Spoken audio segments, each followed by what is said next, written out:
बुलेटिनच्या सुरुवातीला आजची सगळ्यात मोठी बातमी आहे। आज महायुती सरकारचा शपथविधी होणार आहे। पंतप्रधान मोदींच्या उपस्थितीमध्ये फडणवीस शपथ घेणार आहेत। तर देवेंद्र फडणवीस आज मुख्यमंत्री पदाची शपथ घेणार आहेत आणि ते तिसऱ्यांदा राज्याचे मुख्यमंत्री होणार आहेत। याआधी 2014 ला ते मुख्यमंत्री झालेले होते। 5 वर्षांचा कालावधी त्यांनी पूर्ण केला, पण 2019 ला मुख्यमंत्री म्हणून त्यांनी शपथ तर घेतली, पण ते 2-3 दिवस सरकार टिकलं आणि त्याच्यानंतर आता 2024 ला ते तिसऱ्यांदा मुख्यमंत्री पदाची शपथ घेणार आहेत। तर देवेंद्र फडणवीस तिसऱ्यांदा महाराष्ट्राचे मुख्यमंत्री होत आहेत। संध्याकाळी 5:30 वाजता फडणवीस शपथ घेणार आहेत। त्यामुळे आता या शपथविधी सोहळ्याकडे भाजपसह महायुतीमधील सर्वच पक्षांचे कार्यकर्ते, नेते आणि राज्यातील जनताच नाही तर देशभरातील जनतेचंही लक्ष लागलेलं आहे, कारण महाराष्ट्र हे अतिशय महत्त्वाचं राज्य आहे। आर्थिक सामाजिक दृष्ट्या महाराष्ट्र हा विकासशील असा हा राज्य मानलं जातं, विकसित राज्य मानलं जातं देशामध्ये। आणि त्याचबरोबर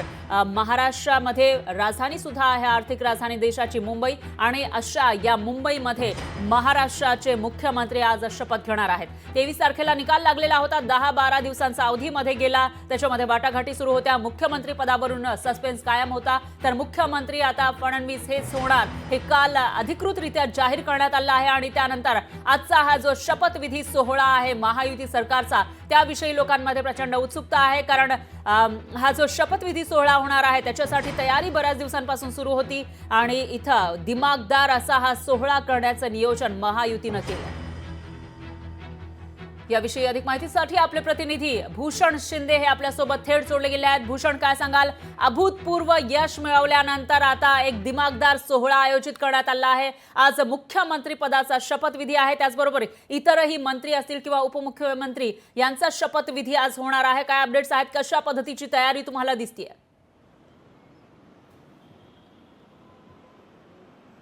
नक्कीच फरा, सध्या मी मुंबईतील सीएसएमटी रेल्वे स्थानकाबाहेर लागूनच असलेल्या सेल्फी पॉईंटवर सध्या उभा आहे। या संपूर्ण सेल्फी पॉईंटला लागूनच आपण पाहू शकता आझाद मैदान आहे। या संपूर्ण आझाद मैदानामध्ये जिथं आज महाराष्ट्राच्या महायुतीचा महाशपथविधी सोहळा जो आहे तो पार पडणार आहे। आणि या संपूर्ण भव्य दिव्य सोहळ्यामध्ये आजचे उत्सव मूर्ती म्हणजेच देवेंद्र फडणवीस हे या राज्याचे मुख्यमंत्री म्हणून शपथबद्ध होणार आहे। या संपूर्ण सोहळ्यामध्ये पाहिलं तर प्रमुख उपस्थिती हे देशाचे पंतप्रधान नरेंद्र मोदी यांची असणार आहे। आणि या संपूर्ण सोहळ्यासाठी अनेक व्हीव्हीआयपी इथं या संपूर्ण सोहळ्यामध्ये येणार आहेत आणि एकत्र त्यांची हजेरी लावणार आहेत। या संपूर्ण सोहळ्यानिमित्त, या संपूर्ण व्हीव्हीआयपी मुवमेंट निमित्त या संपूर्ण परिसरात सध्या आपल्याला पोलीस छावणीचं स्वरूप प्राप्त झालेलं पाहायला मिळत आहे। या संपूर्ण सोहळ्याला लागूनच, या संपूर्ण आचारमध्ये लागून असलेली मुंबई महानगरपालिकेची जी इमारत आहे त्या इमारतीला सुट्टी देण्यात आलेली आहे। सर्व कर्मचारी या संपूर्ण इमारतीमधून ये जा करत असतात, त्या सर्व कर्मचाऱ्यांना सुट्टी देण्यात आलेली आहे। संपूर्ण इमारत जी आहे ती आज बंद करण्यात आलेली आहे।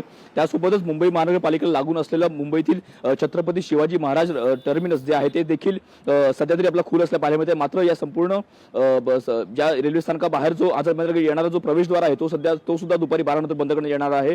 आणि एकंदर संपूर्ण जो रस्ता आहे तो देखील दुपारी 12 नंतर बंद करण्यात येणार आहे। आणि इथून सामान्य नागरिकांचं वाहन येण्यास सुद्धा मज्जाव करण्यात येणार आहे। या संपूर्ण जो परिसर आहे, या संपूर्ण परिसरातील अनेक दुकानं, अनेक कार्यालय देखील आज बंद करण्यात आलेली आहेत, त्यांना सुट्टी देण्यात आलेली आहे।